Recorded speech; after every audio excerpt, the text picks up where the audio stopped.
Mariano, com'è questo lavoro fatto di notte a Napoli? C'ha i suoi pro e i suoi contro, nel senso poco smog, pochi vigili urbani, poco traffico, poco caos. Ma clienti? Clienti, se parliamo del periodo Covid, ovviamente siamo al 60% perché scarseggia tutto, non ci sono discoteche, non ci sono eventi, manifestazioni, quindi facciamo molta sosta perché dobbiamo aspettare la mattinata per le prenotazioni aeroporto-porto. Ma che tipo di clientela è quella che prende il taxi di notte? Varia in base ai giorni settimanali. Ecco, facciamo una media, facciamo lunedì, martedì, mercoledì. Diciamo che tra il lunedì e il giovedì sono persone che o non sono di Napoli, che però studiano qui, quindi vengono a prendere l'ultimo treno che arriva a mezzanotte per tornare a casa. Poi già se entriamo nel weekend, venerdì, sabato e domenica, c'è la movida, quindi è uno scenario a cielo aperto, insomma, un teatro. E che succede in questo teatro? Possono succedere tipo ragazze benestanti che tu non te l'aspetti nemmeno, che si ubriacano e tu le accompagni pure a casa, quindi facciamo anche da Croce Rossa. Di notte ti chiedono fermiamoci al bar per un caffè, dove posso mangiare un babà, perché poi a Napoli, ecco, vediamo, alle 2 di notte si riesce anche a mangiare. Ti chiedono di tutto, anche dal trans alla droga, all'alcol, tutto.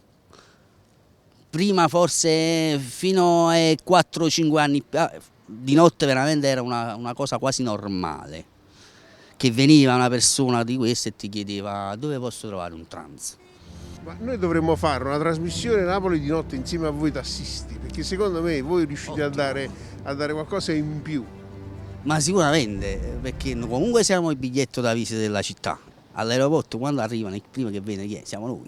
Alla stazione di Napoli Centrale, È la stessa cosa, siamo noi che presentiamo, poi è ovvio, in ogni categoria c'è brutto e buono, il bello e cattivo, no? Questo è dappertutto. Fai anche da guida turistica. Anche da guida turistica, anche da cicerone, anzi, specialmente con i nostri turisti del nord.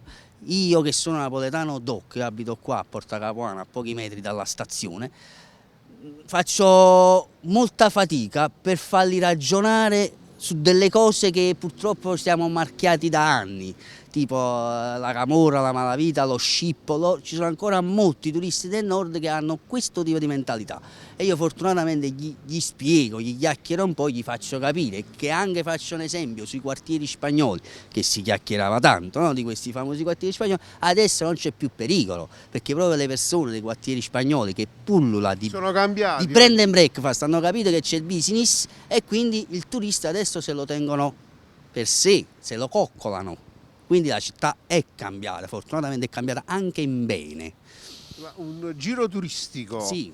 Per te sarebbe meglio farlo di notte in questo momento o di giorno con il caos quotidiano? In entrambi i casi, perché riesci a capire la differenza di questa città, perché di notte è proprio un'altra città.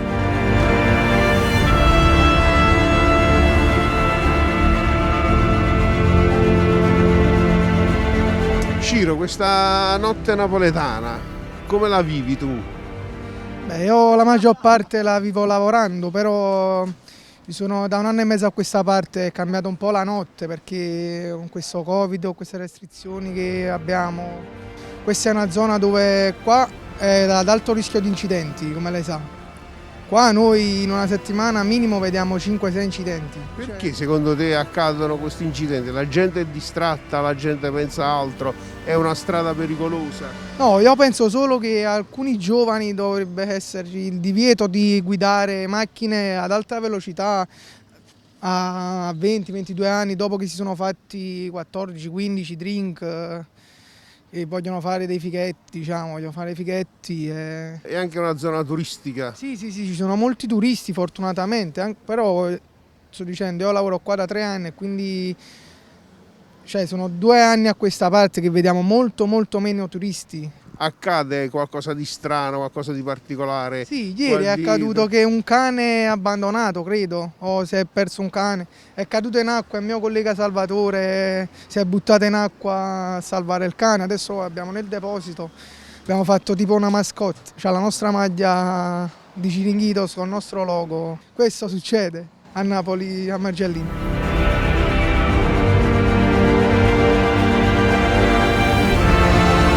Napoli è un genio, è come tutti i geni, è una città sregolata. Città molto vivibile, quasi vivi pure la notte, c'è sempre gente. Che tipo di gente c'è però in giro? Se è gente normale, gente particolare, gente estrusa? Tutti i tipi ce ne stanno, tutti i tipi. C'è brava gente, delinquenti, tutti i tipi. Vabbè, qua vediamo gente mangiare pure 3-4 la mattina, stanno sempre a mangiare. A noi quello che ci dà fastidio è vedere gente dormire per strada, specialmente a Ferrovia. Tutti quei disperati Povera gente, che dormono tra coperte sporche. povera gente, veramente povera gente. C'è capitato pure di tirare, noi prendiamo anche i materassi da terra, no? Che stanno gente a dormire su, non ce ne manca cucina. Andiamo a tirare, stanno Gente gente che su. dorme nell'immondizia. Questa è una cosa... Una volta abbiamo trovato una persona in un cassonetto a dormire. Tutti È mai successo che qualcuno si è rivolto a voi per un aiuto, per chiedere qualcosa? cercano anche i materassi, quelli là che carichiamo sopra, li cercano pure che sono sporchi, cose per dormire. Cioè, veramente fanno persone, veramente vivono disumane proprio.